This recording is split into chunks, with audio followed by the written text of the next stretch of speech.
Todos. Perfecto, muy bien, Hola, muchas gracias. profesor Lazaret, ¿cómo le va? Muy bien, muy bien. No, ahí le decía que para hacer aspamento, hace uno tiene que decir, bueno, a ver que me den un nombramiento o algo así, para el aspamento nada más, ¿no? Cosa que me avergüenza, no sé si ven que coloradas están mis mejillas. Pero lo importante, estamos preparando un artículo para mandarlo al Lancet Global de esta experiencia. Va a ir usted, doctor Ulloa, va a ir el doctor Meinar Mejía, va a ir la ingeniera Patricia Delgado. Yo pienso que para fin de noviembre ya lo tenemos listo con las referencias bibliográficas, con la experiencia, y se lo mandamos para que ustedes lo corrijan y de ahí que lo enviamos, ¿no? Han sido 15 clases de esta experiencia, así que tiene que salir bien esto. Entonces déjeme que conecto la pantalla.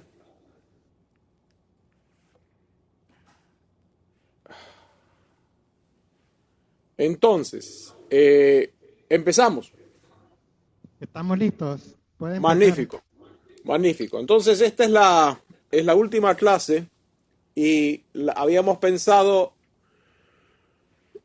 enfocarnos sobre todo en cómo escribir y cómo leer un artículo médico, pero la semana pasada dos de las compañeras o una compañera eh, hizo la pregunta si el evento de Paul Michael Glaser había sido un milagro o no.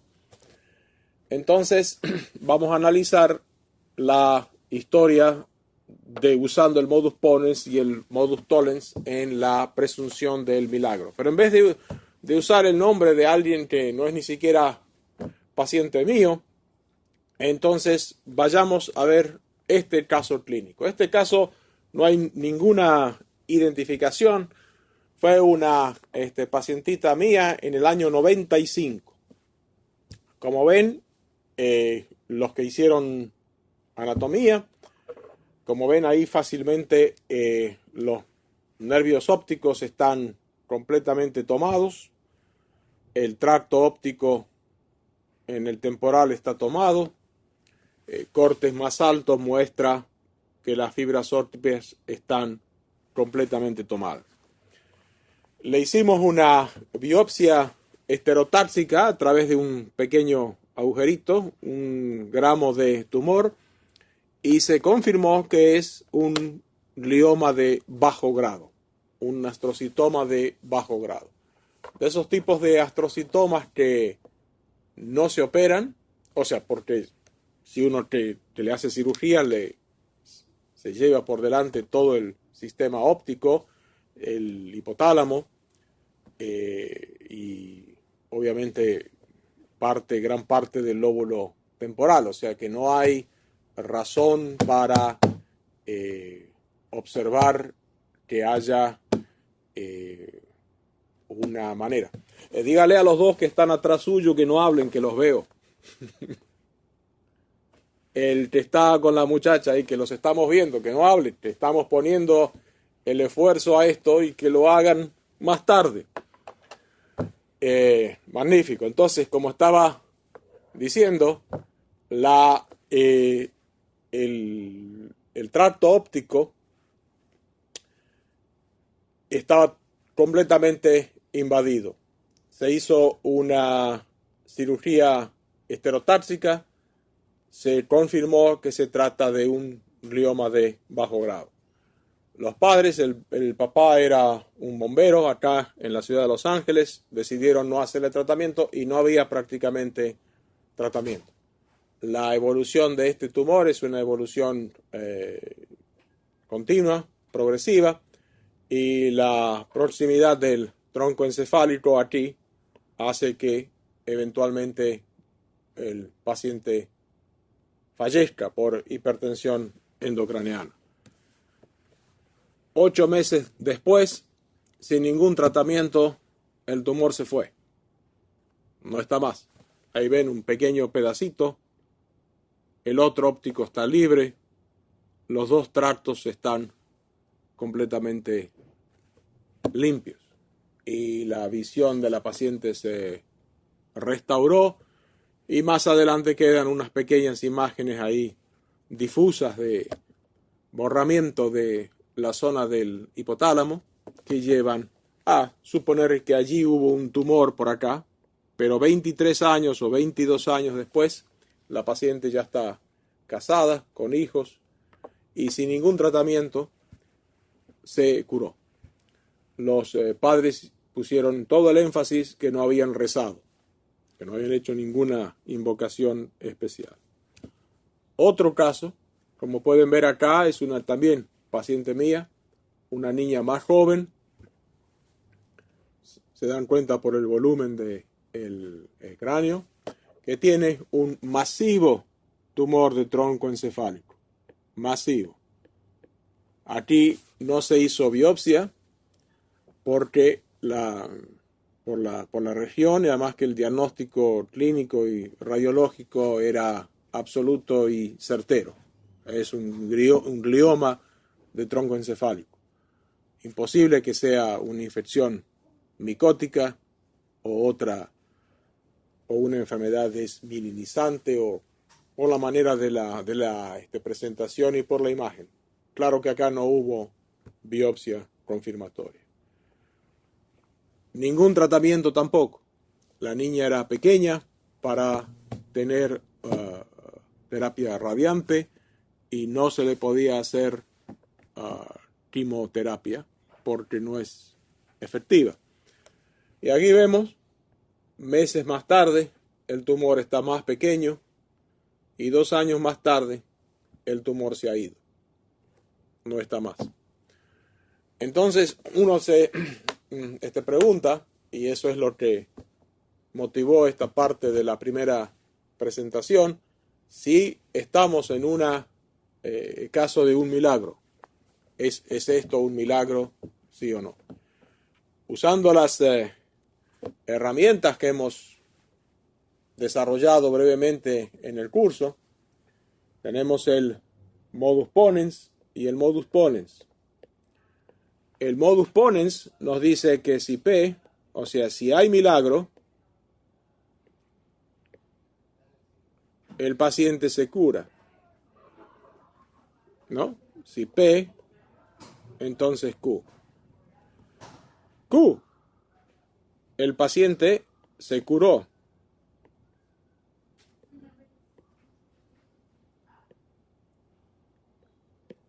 Por lo tanto, uno puede decir, hubo milagro. Pero esto, si se acuerdan, es una falacia. Esa manera de afirmar el consecuente, afirmar Q, es una de las falacias. Si retoman las notas que les envié originalmente, la manera correcta de pensar esto es si P, Q, P, por lo tanto Q. Si hay milagro, se cura. Hubo un milagro, por lo tanto se curó. Pero ¿cómo demostramos que hubo un milagro?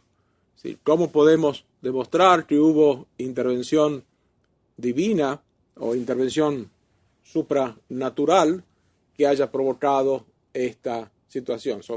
Lógicamente, no es milagro, porque si pensamos, si hay milagro, se cura, el paciente se curó, por lo tanto hubo milagro, es una falacia del modus ponens.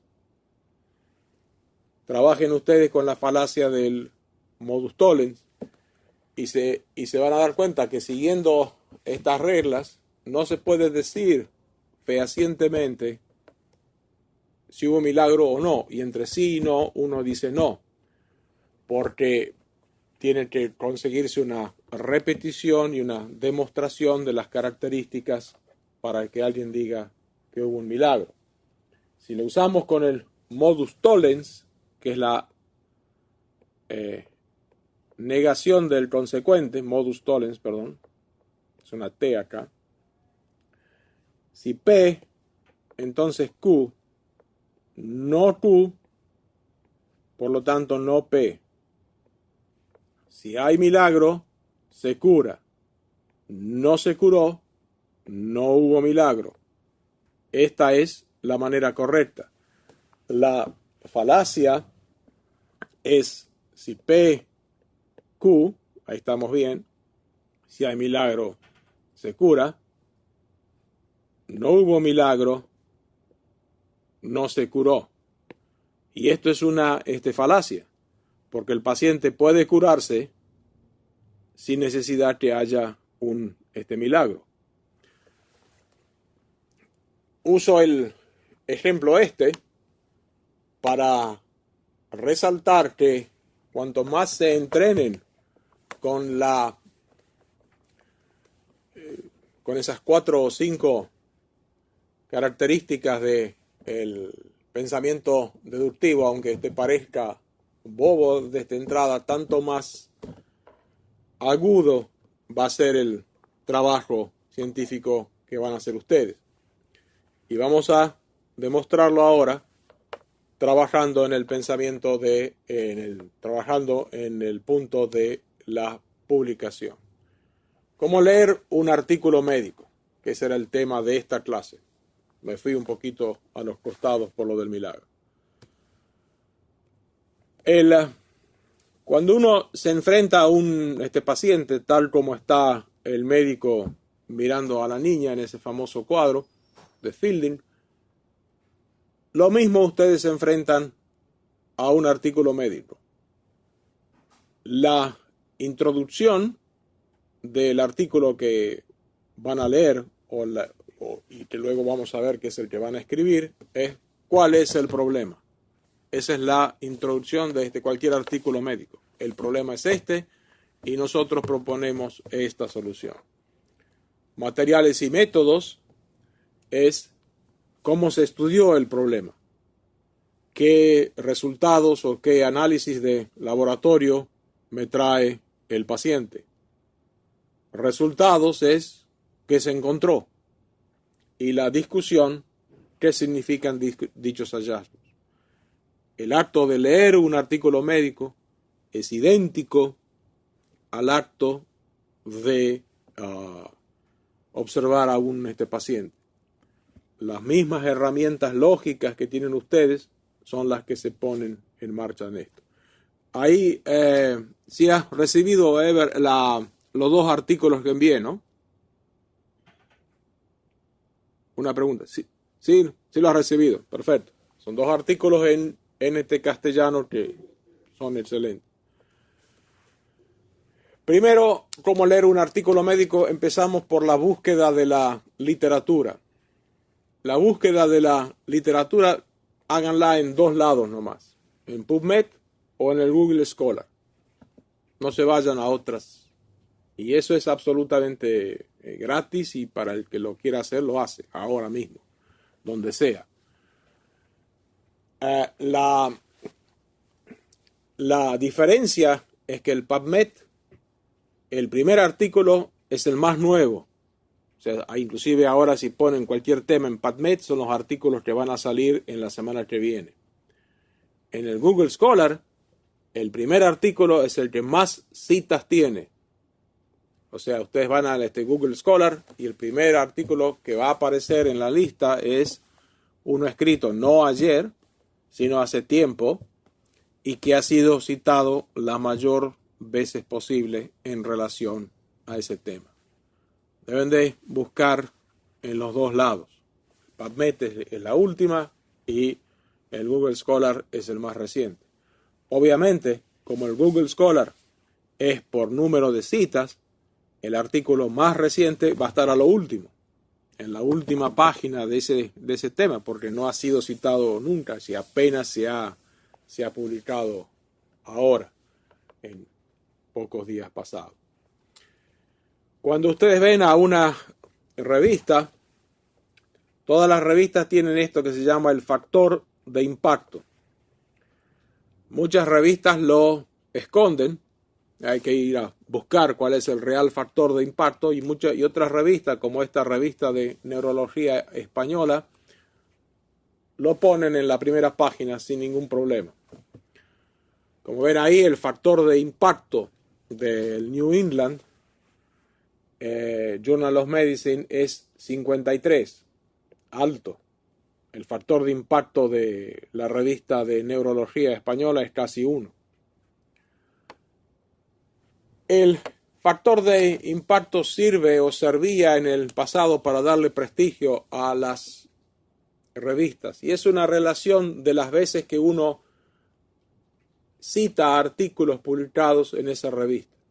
O sea, todas las veces que uno lee un tema en el New England y lo incluye en la bibliografía del artículo que uno está escribiendo, eleva o mantiene el factor de impacto del New England Journal of Medicine. O sea, es como un ranking.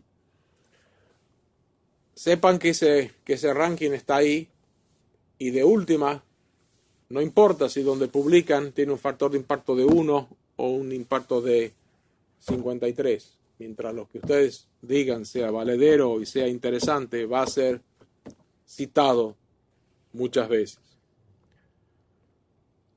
Entonces, lo otro que miran en el artículo, lo primero que miran en el artículo, cuando lo leen, es esto. ¿Quiénes son los fulanos que escriben sobre esto? Y eso es inevitable. No debiera de ser así, pero es inevitable.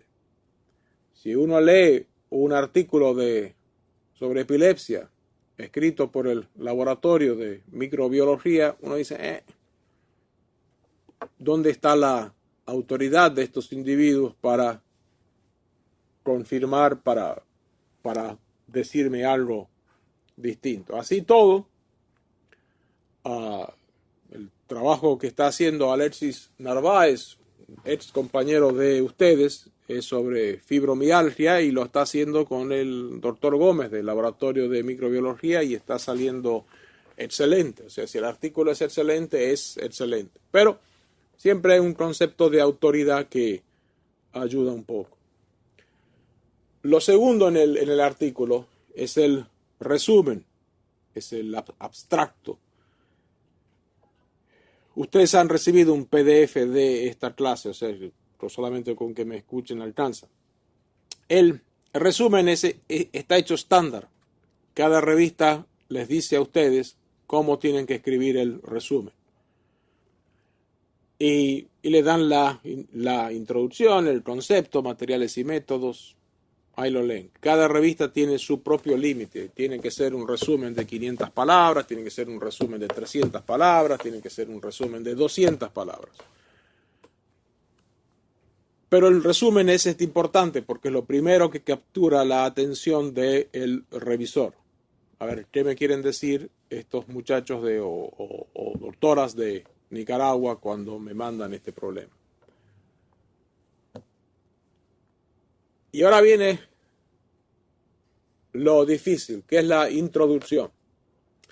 La introducción tiene que ser breve. 2 veces breve, 2 mejores veces la introducción. Tiene que explicar por qué se hace esta investigación. Fíjense, ahí hay 2 ejemplos, 2 artículos. Este es uno, con una excelente introducción. Ahí lo pueden leer en castellano. La neuralgia del trigémino constituye una de las causas más comunes del dolor facial, al punto. Dolor, gamma knife, y en la mayoría de radioterapia, va al punto. Mientras que otros colegas, y espero que no se enojen si llegan a escuchar esta clase, se mandan una introducción, toda la parte esta de entrada es redundante, no sirve para nada. Que la epilepsia es una enfermedad del sistema nervioso central, sí, hombre, claro que lo sabemos, que es una enfermedad del sistema nervioso central, no me diga. Pensaba que era hematopoyética. Las manifestaciones clínicas de la epilepsia incluyen la disminución del nivel de conciencia. Y sí, ya lo sabemos, es una revista de neurología, está leída por neurólogos. Vamos al tema.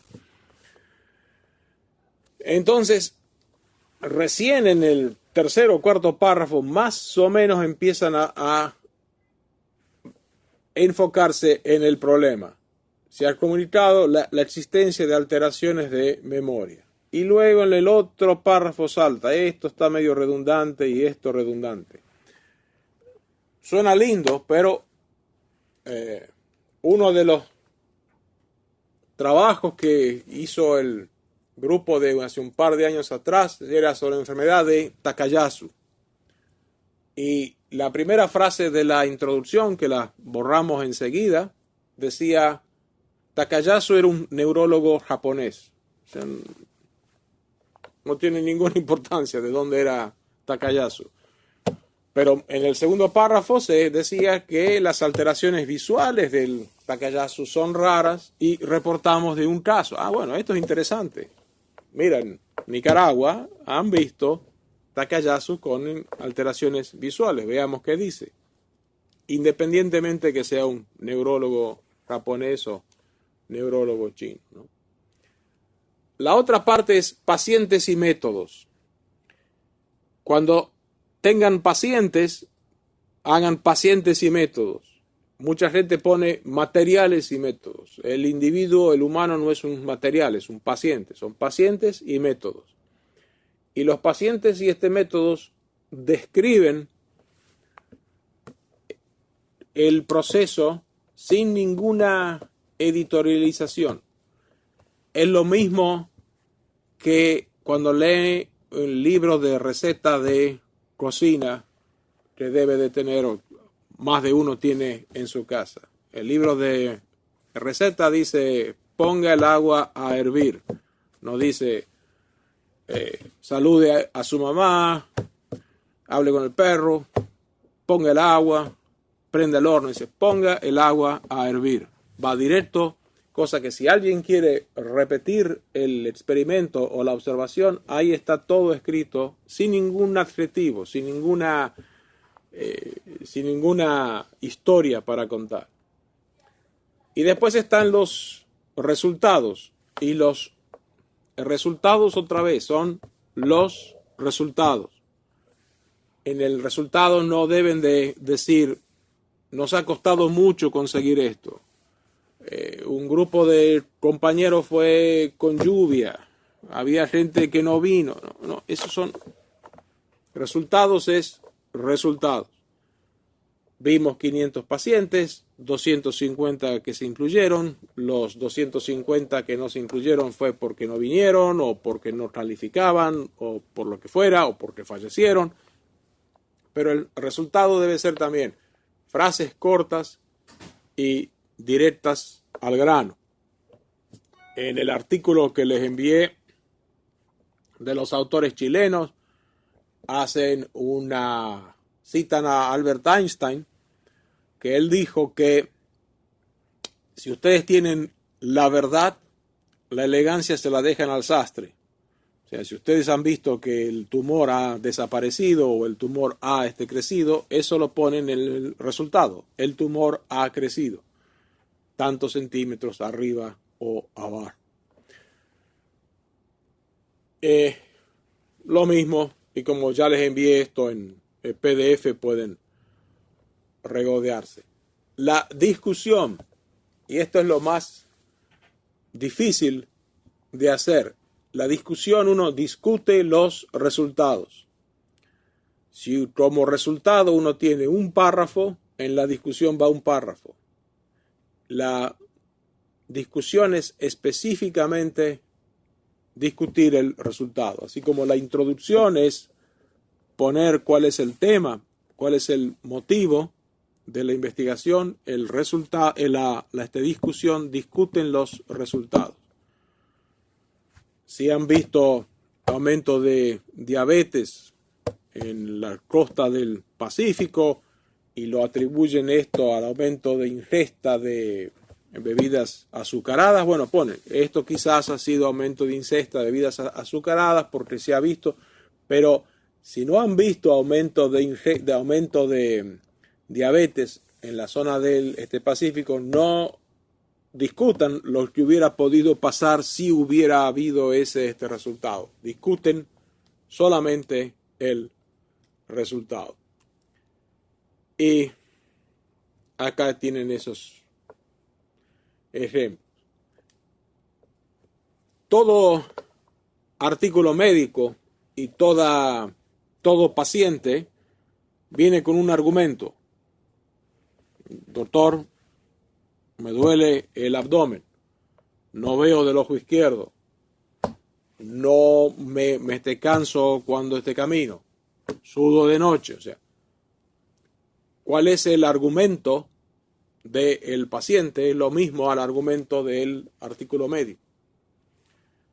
Uno primero identifica la conclusión, y esto ya lo habíamos visto antes. ¿Qué me quiere decir el paciente? Nadie empieza, como habíamos dicho, veamos qué me quiere decir. No, lo primero que va, ¿qué me quiere decir?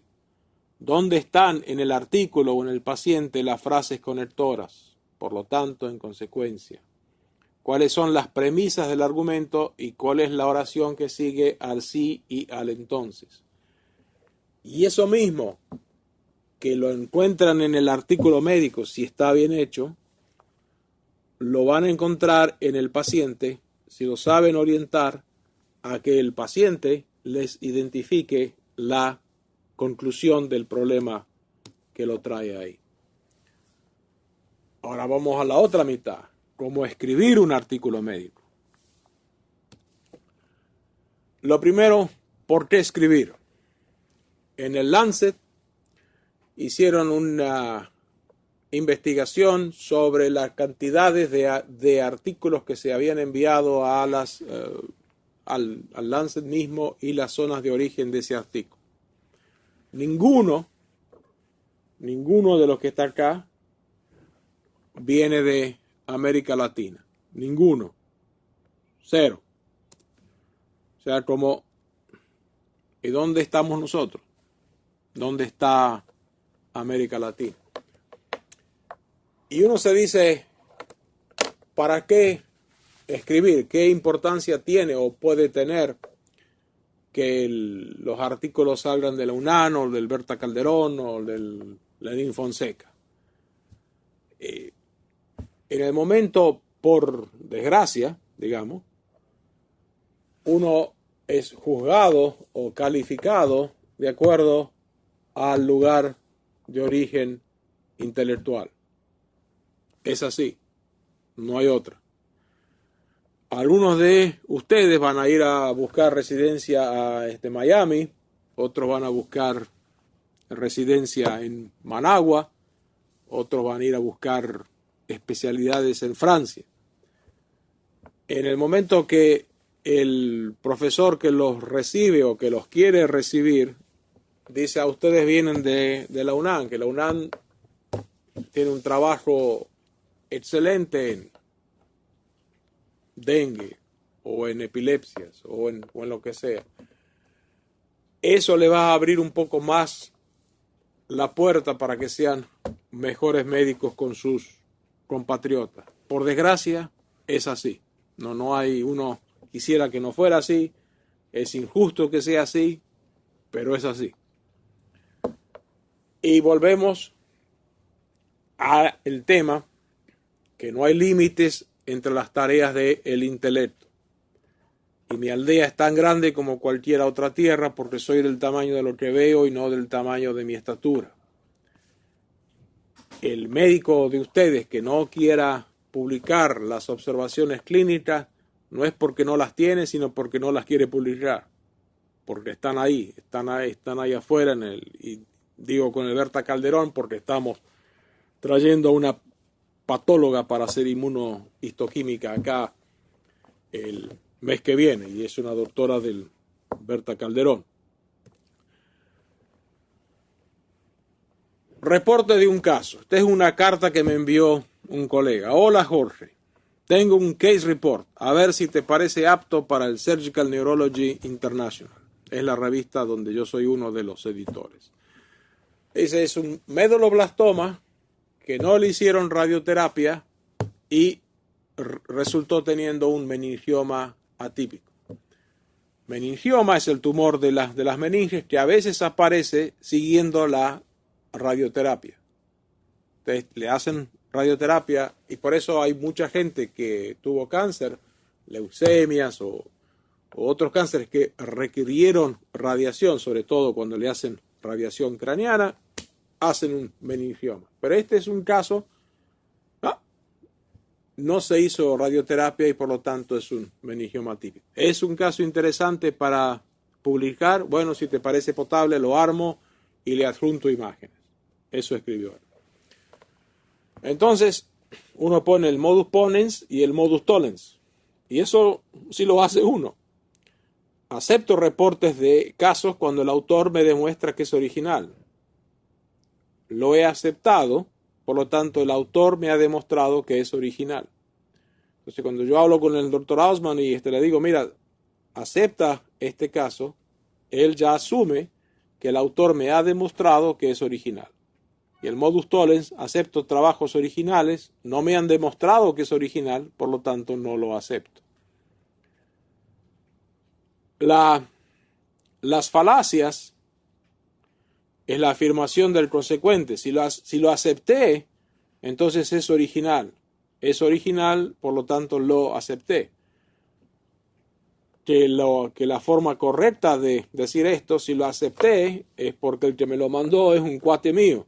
O sea, no es porque sea original, sino que lo acepté por otra razón extra, porque es un amigo, porque lo queremos ayudar para publicar.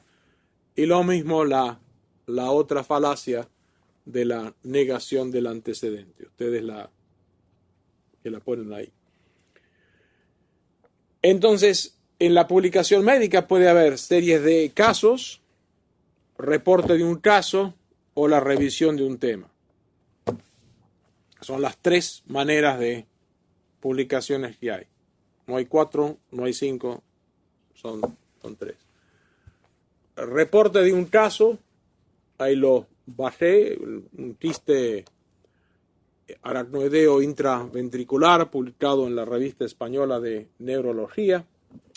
Fíjense, lean la introducción, es una introducción perfecta y ténganla, y cuando ustedes vean un caso que les parezca interesante, remuevan quiste aracnoideo y pongan lo que ustedes están viendo, sea fiebre por dengue o sea desde lo que sea. Otra vez digo, si lo que están es con la verdad, a la elegancia se la dejan al sastre.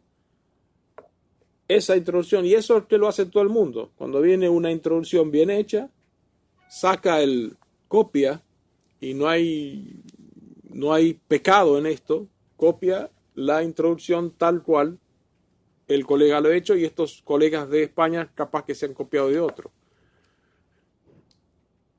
Esto, que se los he enviado en un PDF, pueden hacerlo, ténganlo como este modelo, y mueven y sacan los párrafos de acuerdo a lo específico que hacen ustedes. Revisión de un tema. Esto ya es más tentador porque uno no tiene que haber visto muchos casos. Uno agarra un tema que le interesa y hace una revisión. Pero para eso tiene que tener autoridad. Tiene que tener autoridad o realmente hacer un trabajo excepcional. Vuelvo al pobre Alexis Narváez. Es decir, Alexis Narváez tiene una autoridad no grande en fibromialgia, pero está haciendo una excelente revisión y yo creo que se la van a aceptar, pero en base al excelente trabajo que él está haciendo para eso. Lo hemos ayudado desde acá, los artículos que no ha podido encontrar los hemos bajado en el PDF y se los enviamos por correo electrónico.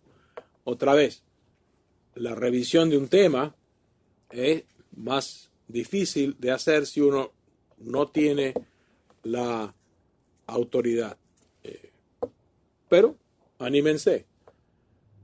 La serie de casos es lo que ustedes sí pueden hacer si se animan. Agarré y puse énfasis en este artículo que también se los envié hoy. Hoy les envié 2 artículos a ustedes. Hoy se los mandé a Ember hoy al mediodía.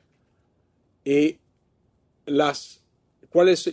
este artículo que lo pueden leer ahí, está y ahí lo tengo, saben la referencia está acá y y lo ponemos al final. Y ya digo, ustedes tienen el PDF, pero la introducción, 3 párrafos. ¿Qué se sabe? ¿Por qué hasta la fecha? ¿Por qué tiene algo que leer de esto? ¿Qué estamos contribuyendo nosotros al que se sabe? Y la hipótesis de escribir metas y objetivos. El esquema clásico de la introducción son, como dije, 3 párrafos. Como dije, como dice el colega acá. 3 párrafos. ¿Qué se sabe? ¿Qué aporto yo y qué hipótesis tengo? Pienso que esto va a mejorar y que no va a mejorar. Acuérdense de ese caso, de esa introducción que criticamos, que empezaba con que la epilepsia es una enfermedad del sistema nervioso central. Nos vamos al qué se sabe. Materiales y métodos. Ahí está. ¿Cuáles son los 10 o 12 párrafos que ustedes tienen que cumplir, nada más? Es decir, fíjense en los ejemplos que le he enviado, cómo esos párrafos están adecuadamente presentados. Pacientes y métodos, vean ustedes por su propia cuenta esto. Resultados. Hay una frasecita interesante, dice, el necio colecciona hechos, el sabio los selecciona. En esta sección se reporta los nuevos conocimientos, es decir, qué se encontró. Y pone algunas consideraciones al momento de presentar los resultados. Seguro de haber entendido, presentar datos sin interpretarlos, usar subtítulos para párrafos, en fin, ser claros y estar inspirados por el libro de cocina de su mamá. Agarren, si su mamá tiene un libro de cocina, la mía no tenía.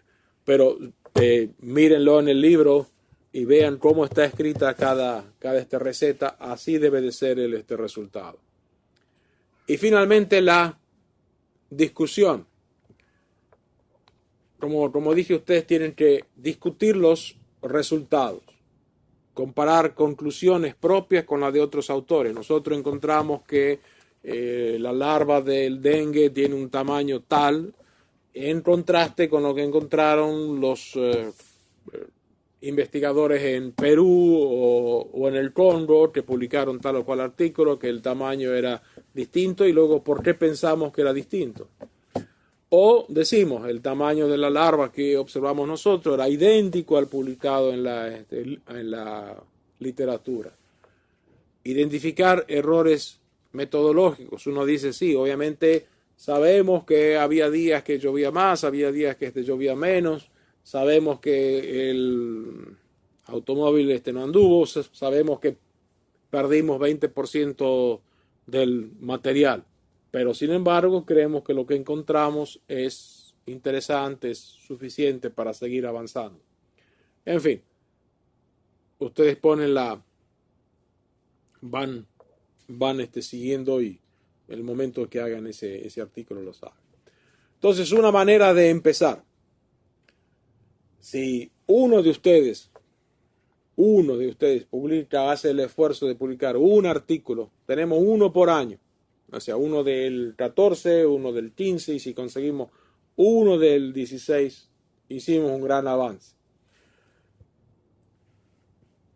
Háganla sencilla, háganla simple.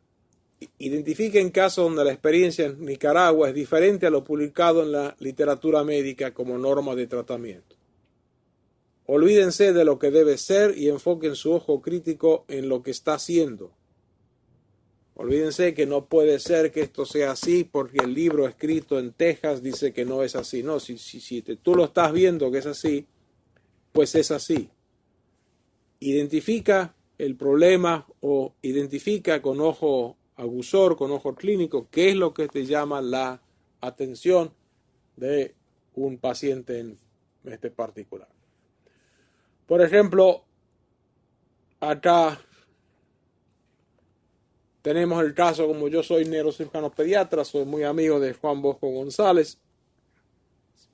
Un trabajo. Se acepta en la literatura contemporánea que los niños de mielomeningocele deben de operarse a las 24 o 72 horas de vida y la indicación es prevenir la infección del sistema nervioso central.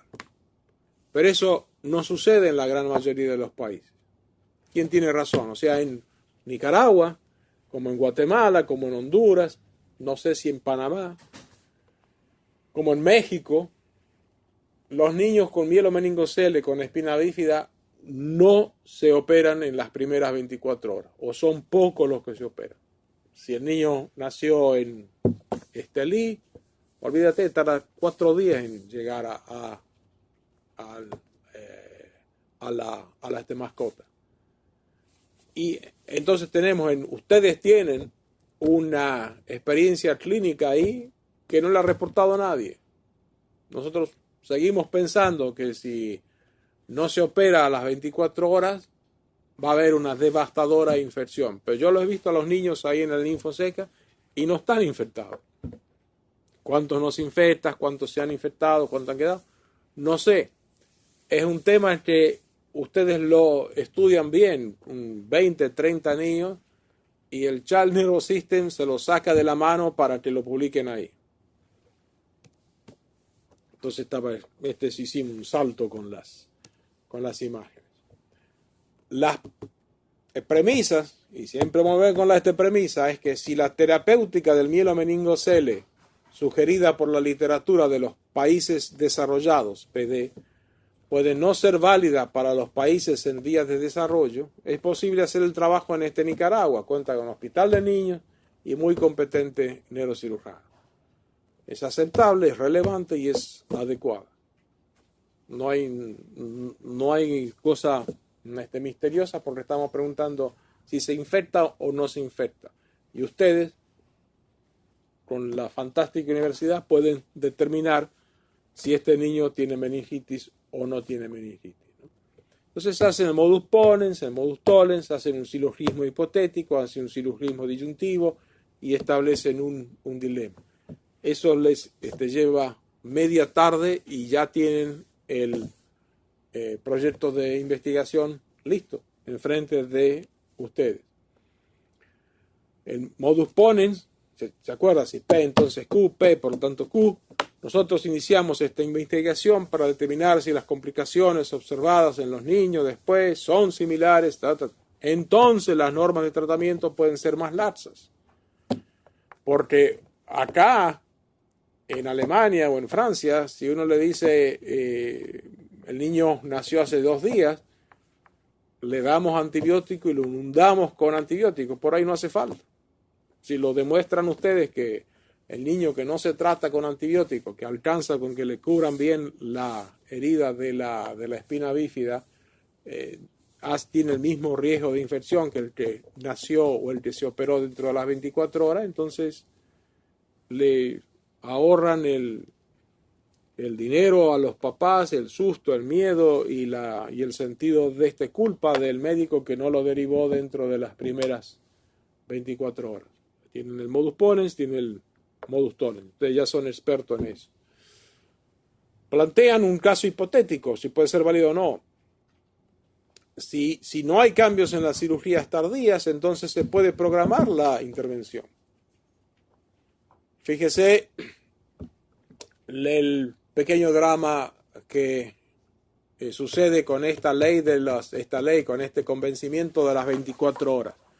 Acá decimos, no se espera en 24 horas. Bueno, pero el neurocirujano pediatra está en un congreso en Managua. Uy, ¿qué hacemos? Entonces, el niño nace a la medianoche y se opera a la medianoche y se lo trata como una emergencia. Y a veces hay un equipo de anestesia para un trasplante de hígado o para un mielomeningocele y uno termina posponiendo el trasplante de hígado o posponiendo el mielomeningocele cuando uno puede hacer la cirugía programada. Es decir, en vez de hacerla en las primeras 24, hagámosla pasado mañana, pero cuando esté el equipo de neurofisiólogos adelante para hacer la cirugía en mejores condiciones. Pero eso no se ha demostrado. ¿Por qué? Porque no lo puedo mover a mi amigo Juan Bosco a que lo haga. Después, o lo operamos en Managua, donde hay neurocirujano pediatra, o entrenamos más neurocirujanos pediatras en León y en Masaya. Pero podemos decir, no hace falta entrenar más neurocirujanos pediatras en León o en Masaya, porque dentro de 6 o 7 días es la ventana de oportunidad que hay para que el paciente no se infecte. Entonces, en vez de esclavizar a alguien para que vaya a una ciudad que no quiere ir para que haga cierre de los mielomeningocele, los programamos en la misma Managua de otra manera, ¿no es cierto? No los podemos operar todos en Managua porque la sobrecarga de los recursos de las mascotas. Es decir, ¿cuáles son los silogismos disyuntivos que se pueden solucionar solamente viendo si se infectan o no se infectan? Y esto no es experimento, no es que dicen, el niño que vino hoy lo vamos a operar mañana a ver qué pasa, no. Cuando llega, que lo operan y luego hacen una retrospectiva o van prospectivamente mirando y ven que al 5.º día se infectaron, al 3.er día no se infectaron, o al 7.º día se infectaron, o ven que se infectan más los que nacen en hospitales públicos con tales o cuales características. Como ven, de la observación clínica que pueden hacer en su hospital, tienen problemas. Ahora bien, 1 de cada 600 niños en Nicaragua nace con este problema. Una cantidad inmensa de material clínico que tienen ahí. Y también hacen el dilema, que no lo vamos a poner en la parte final, ¿no? Y así pongo en este ejemplo, hay un ruido ahí. Así pongo en este ejemplo cómo uno puede hacer este trabajo. Digo, el mielomeningocele afecta a 1 en 800. Mentira, 1 en 600. Nacidos vivos en países, 1 en 2000. Y acá ven cómo he hecho el párrafo del tema que les acabo de comentar, siguiendo las indicaciones y las instrucciones, la receta. Si lo que dicen es la verdad, la elegancia se la dejan al sastre. Sí, una primera frase, mielomeningocele afecta tanto acá, tanto allá. Preguntamos esto, hicimos esto para contestarlo. Nada más. Materiales y métodos, ¿cómo lo hacemos? Todos los pacientes que recurren al hospital de la mascota entre el 2010 y el 2015 o el 2011 o el 2020, cuando sea, son considerados para este estudio. Y los autores que vienen haciendo, ojalá sea uno de ustedes, tienen control absoluto de la metodología. Ustedes ven a los pacientes, ustedes dicen, bueno, vamos a incluir a todos los varones, vamos a excluir a todas las niñas nacidas más arriba de tal o cual paralelo, vamos a excluir la gente de la costa atlántica. Lo que sea, ustedes tienen el control.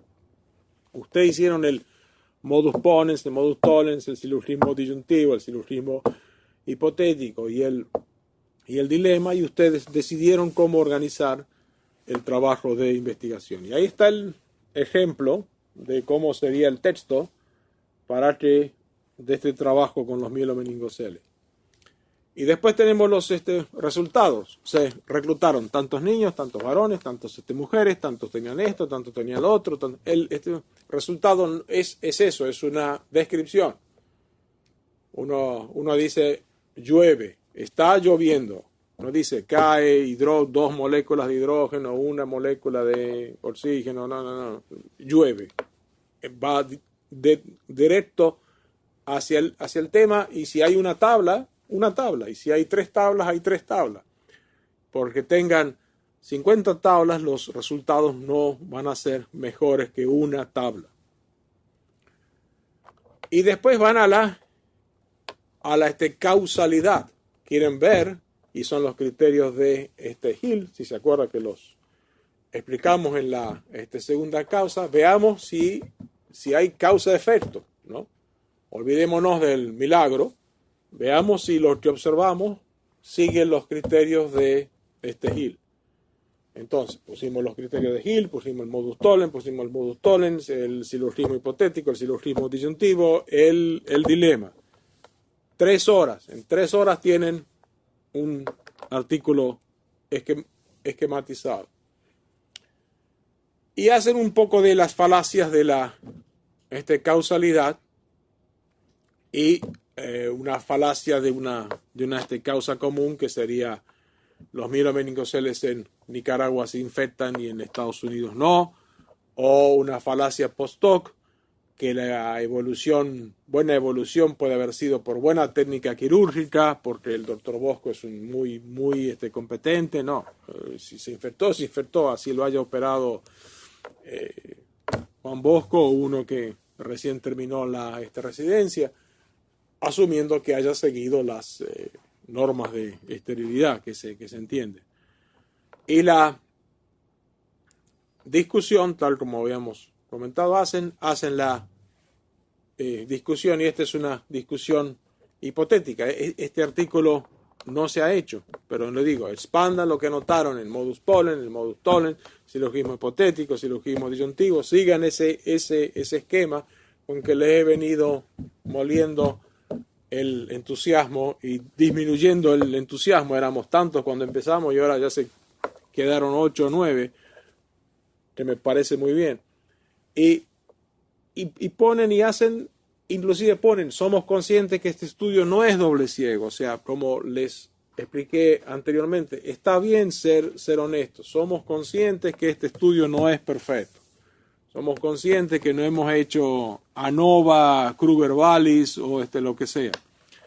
Pero si lo que muestran es una cosa interesante, cualquier editor le va a perdonar el no haber hecho el estudio perfecto. Pero pongan esa frasecita, somos conscientes que este estudio no es de doble ciego. Yo personalmente he participado en 70 y pico de artículos publicados. Y les digo por experiencia propia que es así. Ustedes ponen, somos conscientes, soy consciente, vi esto, adelante sale con eso todo. Ahí están los 2 artículos que les envié hoy por la mañana. Los 2 están en castellano, los 2 son excelentes. Cuando se decidan, revisen con el ejemplo que les he puesto con el mielomeningocele. Y un tema interesante, tomen ventaja de la característica del Google Scholar, que es esta. Ustedes ponen el título del artículo y ven cuántas veces ha sido citado. Van a esos 48 artículos, muchos de ellos están en castellano, y esos otros artículos que lo citan a le dan más información sobre el tema en general. O sea, ahondan el tema, no solamente leyendo el artículo original, sino que ahondan el tema viendo qué han dicho otros autores sobre ese artículo. En fin, ya son casi las 5 allá. Muchas gracias, buena suerte, y Nicaragua los necesita, los pacientes de ustedes sí los necesitan. Algunos de ustedes se van a ir para Miami, eso no importa, bueno, está bien, que les vaya bien, pero los que se quedan, ahí estamos, y las veces que haga falta, ahí me avisan. Muchas gracias. Hasta luego. Gracias, profesor Lazares. Gracias, maestro. En la facultad. Pregunta nada, ¿no? A ver. ¿Tienen alguna pregunta? No, perfecto.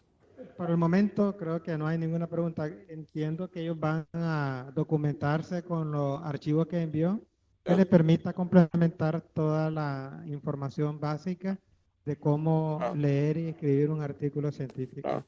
Y ya le digo, 3 o 4 meses desde ahora, alguno quiere hacer algo, empezar algo, tiene una duda o quiere hacer su propio, escríbanme, ahí tienen mi dirección. Y lo último, hoy me han confirmado que sí se va a poner finalmente nuestro sitio en la red se ha subido, y ya tienen que haber subido los 3 primeros. Le voy a mandar a Ever la dirección y el link cómo poner los tres. Se va a subir el de hoy y se va a subir el del miércoles pasado. Nuestro sitio en la red, el del Center of Well Health, estaba caído, por eso es que no lo pudimos hacer, pero viniendo para acá me dijeron que lo habían hecho. ¿De acuerdo? De acuerdo, Entonces, vamos a tomar en cuenta el sitio para obtener bueno, dicha información. Muchas gracias, profesor Lazarev, por todo gracias, su amigo. tiempo y Hasta luego. dedicación para este curso. Hasta pronto. Hasta luego. Buenas tardes. Hasta luego. Buenas tardes. Ahí está, we will stop in there. A ver si pusieron esto acá. Excelente.